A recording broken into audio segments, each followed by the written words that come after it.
नमस्कार दोस्तों, आप सभी का फिर से एक बार स्वागत है आपके ही इस YouTube चैनल पर जिसका नाम है दादी जी का चश्मा।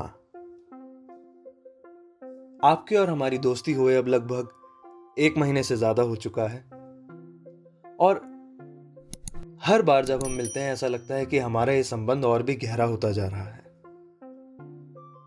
इसी संबंध को और भी मजबूत करने के लिए हर मंगलवार की तरह आज भी हम आप सबके सामने एक छोटी सी कहानी लेकर के आए हैं।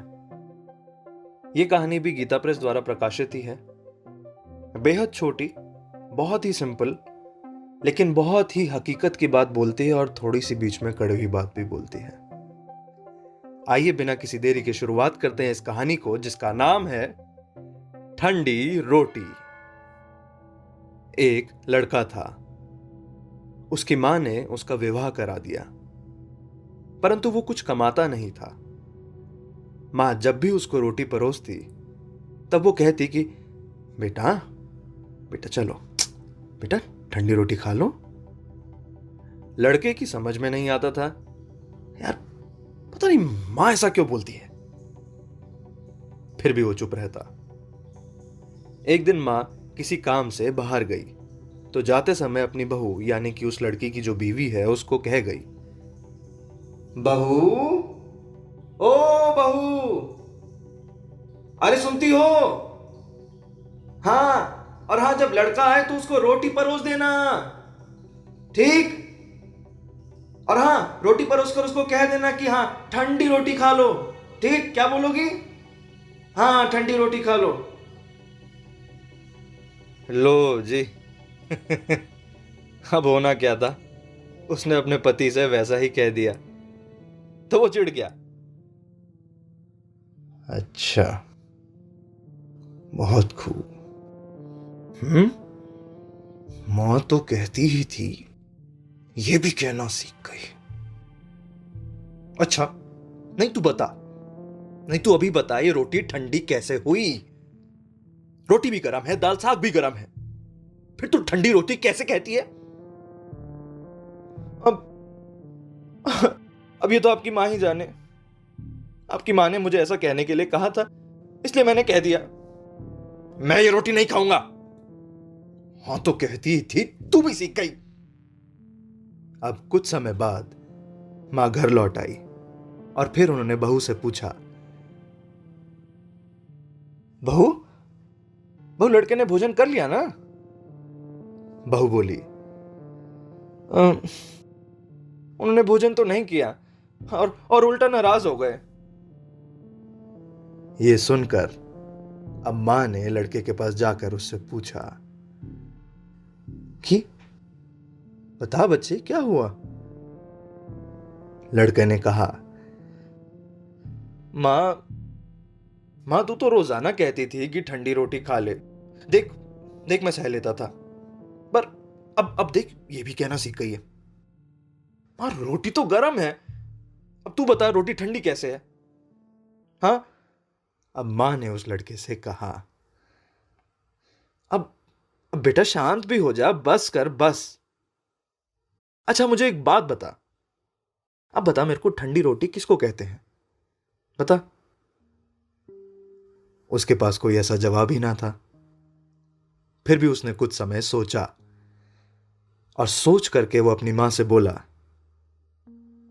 देख मां, देख सुबह की बनाई हुई रोटी शाम को ठंडी होती है ना?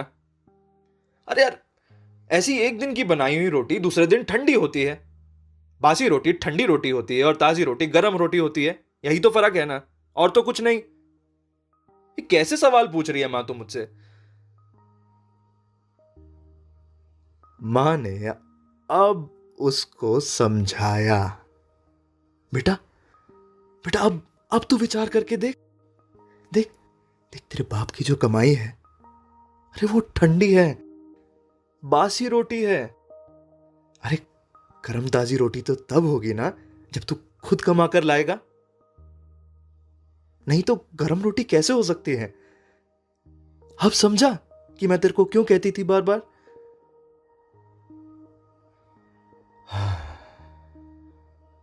लड़का अब जाकर समझ गया।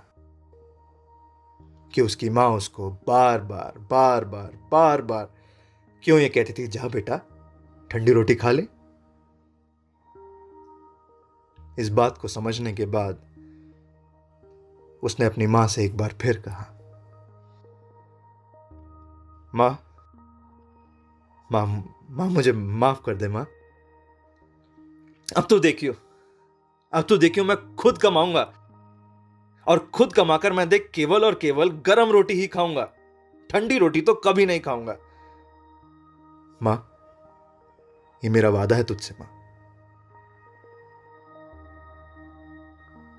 ये सुनने में तो एक कहानी मात्र ही है, लेकिन ये बहुत से घरों में आज भी हमारे समाज में बहुत बड़ी हकीकत है।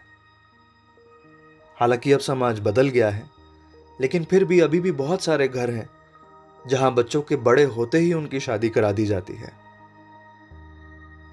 न जाने कितनी प्रॉब्लम्स उनकी लाइफ में इसी वजह से होती हैं,